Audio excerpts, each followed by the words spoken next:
Here's Carolyn Jarvis. For most Canadians, minimum wage is barely enough to get by. So picking vegetables on a farm or cleaning a hotel room isn't a very attractive job. For people from developing countries, however, a chance to come to Canada is worth the menial labor, and the salary is still greater than they'd earn back home. That's why in 2001, the federal government created a program to allow employers to bring in temporary foreign workers, filling low-skilled jobs Canadians don't want.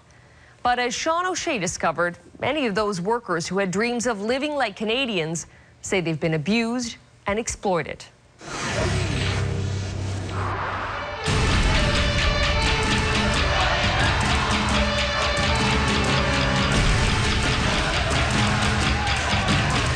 On May 1st every year, workers here and around the world march for labor rights.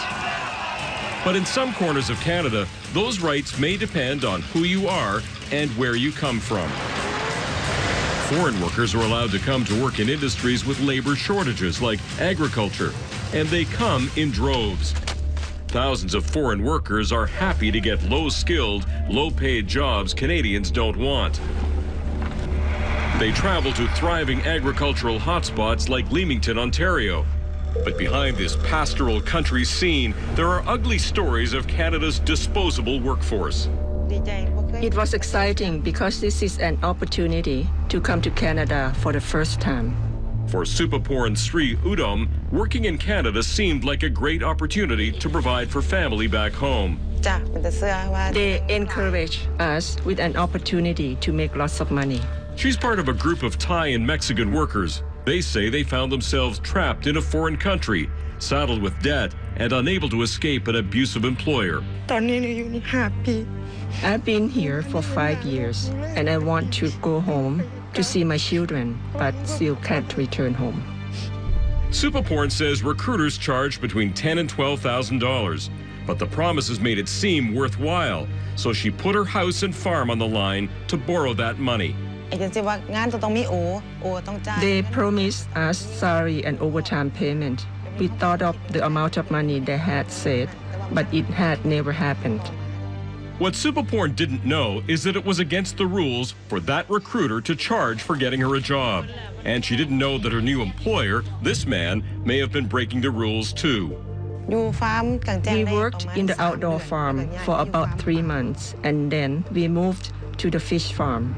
That put them in immediate danger because they were in violation of their work permits. Lawyer Nikki Lundquist represents Supaporn and 41 others in a human rights complaint against their former employer, Prestige Foods. None of them that I've seen, at least, had Prestige on their work permits. Lundquist alleges Prestige discriminated against the Thai and Mexican workers and took advantage of their vulnerability. They're in a situation of debt bondage and they arrive in the country. You know, it was clear what would happen if they didn't obey, and that was they would get sent home. In the complaint, workers say they were asked to sign their passports over to the company. And then there were the living conditions. This cramped bunkhouse is where some of the women slept until it was shut down. There was exposed wiring, all of the windows were covered by bunk beds, and it appeared to be a safety concern. So the fire department was called and they shut down the bunkhouse that day. But most damning are the allegations against the employer, Josie Prattis. The former owner of Prestige Foods was charged with 23 counts of sexual assault and 5 counts of common assault in 2008. Most of those charges were eventually dropped. In 2010, Prattis admitted to touching 7 women inappropriately and pleaded guilty to 1 charge of common assault. He was sentenced to time served and 3 months probation. I can tell you without any equivocation that not one of those women felt that justice was served that day. The human rights case is still pending. Both Prattis and Prestige Foods deny the allegations. The workers have been allowed to stay in Canada for now. Meanwhile, Josie Prattis has since sold Prestige Foods and is now president of this vegetable farm in Leamington. We wanted to give Prattis a chance to tell his side of the story, so we asked for an on-camera interview. He agreed to meet us at this cafe to discuss it. I'm Sean O'Shea, Global News 16/9. It's my business card. First, Prattis denied any knowledge of the human rights complaint against him. I was never notified of people. They haven't been notified of anything like that. Then he denied knowing about the workers' house at Prestige Foods being shut down. I don't know nothing about You don't know anything about the fact that in 2008 the health department shut it down. When we again asked for an on-camera interview, Prattis refused and ended the meeting, but we still had more questions. I mean, Mr. Prattis, what happened with these migrant workers? Did you treat them fairly? You want to tell these to get the hell out of here? Or not? We haven't even started talk. Well, I think I want to talk to you on the record, sir. Forget it. But you're saying you know nothing about this tribunal. I mean, what happened with these women? What does this wants with that camera? I'm trying to get your side of the Tell story. them to get it. Yeah, your side. My side of the story is not going to be. Well, so far you haven't acknowledged anything. I mean, the assault that you were convicted of, you agreed with the court that you were acting inappropriately. You pleaded guilty. I did not agree. I did not plead guilty. So don't get ahead of yourself. You did plead guilty, sir. No, I did not. Finally, Prattis invited us back to his current farm, where he continued to deny everything, even his guilty plea. He claims the union that represents the workers is out to frame him, and he never did anything wrong. The foreign workers, you honestly believe that you treated them fairly?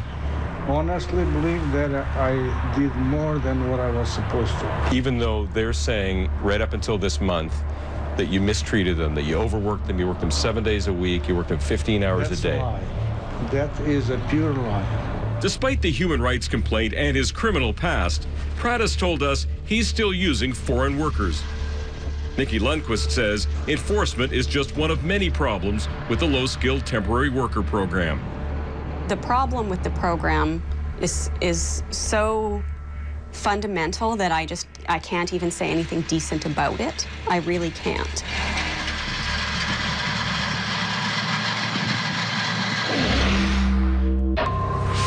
Next on 16 by 9, is it open season on migrant workers? They're being exploited. Yeah, here you go. Exploited and forced to work.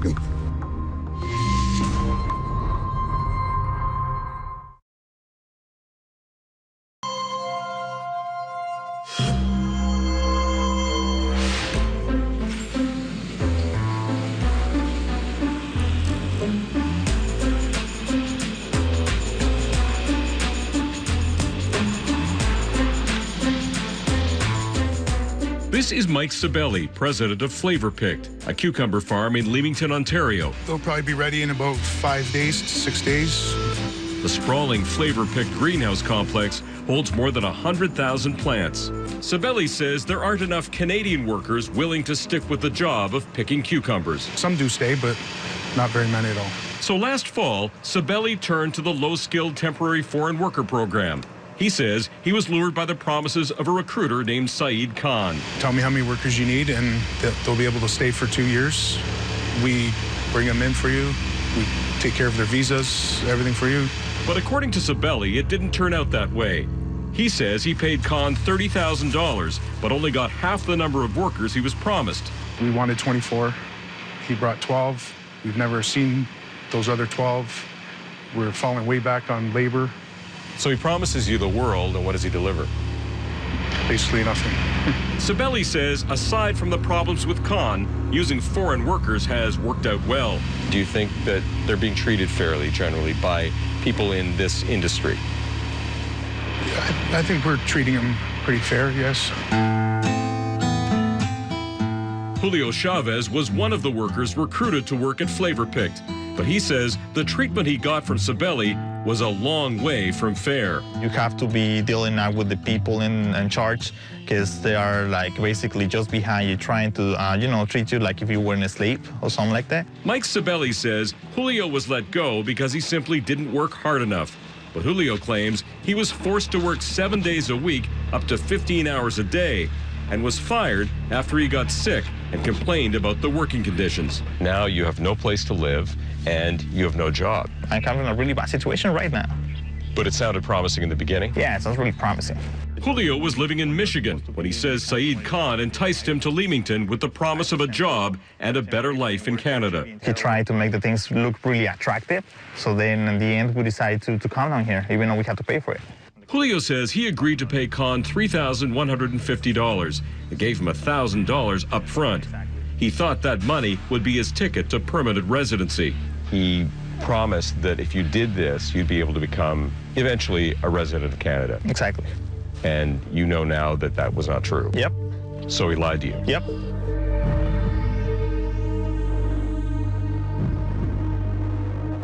We tracked Saeed Khan down just across the border in Dearborn, Michigan, where he runs a business called Manpower Associates. He claims he never promised Julio Canadian residency, but he did suggest it was possible. We never say it is a ticket to come to Canada, but we do mention you have a right to apply for permanent resident from within Canada. He says the $1,000 Julio paid him was for services, helping with paperwork for a social insurance card and driving him to town to get groceries, not for finding him a job. He claims Flavor Pick didn't get the workers they asked for because they failed to provide the required health insurance. He agreed Julio was treated badly, but was quick to point the finger back at Mike Sabelli and Flavor Picked. It is the employer who is responsible for all the all housing and everything. There are lawyers and there are other people on behalf of some of these migrant workers who are very unhappy with the way that some of these people are treated. You said yourself that yes, some of them are being abused. Yes. They're not being treated according to the contract. Absolutely. The employer thinks they are God, they can do anything they want because the people they have are, they don't want to leave Canada, so they are forced to work under any terms. Amazingly, Khan admits he's part of a system that routinely allows employers to violate the labor rights of temporary foreign workers. No matter what you do, you abuse them or you keep them slave, they like to stay and work to make few dollars. But you acknowledge that some of these people are taking advantage of some of these people? Very much. Or most of the people? Most of the people. And do you not feel bad about sending them into these conditions? Well, I do feel bad. But apparently not bad enough to report abuses to the authorities. After all, he's got a business to run too. My problem is that I wish you don't say all that because most of the greenhouses owners are dealing with me in Leamington and in Ontario. Once they will see me saying that, they will say, kick out from here. Don't come here. I hope you don't do that. Don't put me out of business.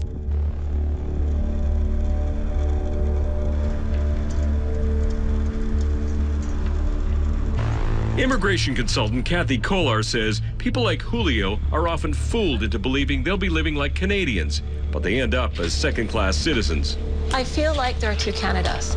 There is a Canada for citizens and permanent residents, and then there's another Canada. And that's the Canada in which people living with less than full immigration status exist. 4 provinces, Manitoba, BC, Alberta, and Nova Scotia, are taking steps to protect workers. But Kolar says, ultimately, Ottawa has to take responsibility. This is their program. They're the ones who have allowed this to expand. And so they have to be the ones to ensure that there's a protection for the workers. In fact, the federal government has apparently not even been monitoring shady recruiters and employers. But with new legislation coming soon, Human Resources Minister Diane Finley says that's about to change. There are always bad apples, but with the new rules, we're going to be able to clamp down on it. We're going to be able to prevent some of this abuse because we'll be keeping track of employers who break the law, who abuse the system, who exploit people.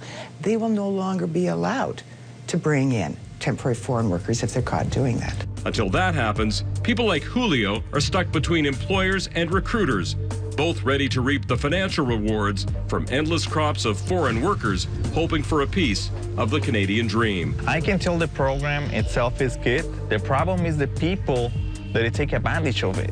Is this the kind of Canada you thought you'd be coming to? To be honest with you, it's not. Next on 16 by 9, there's a whole lot of no.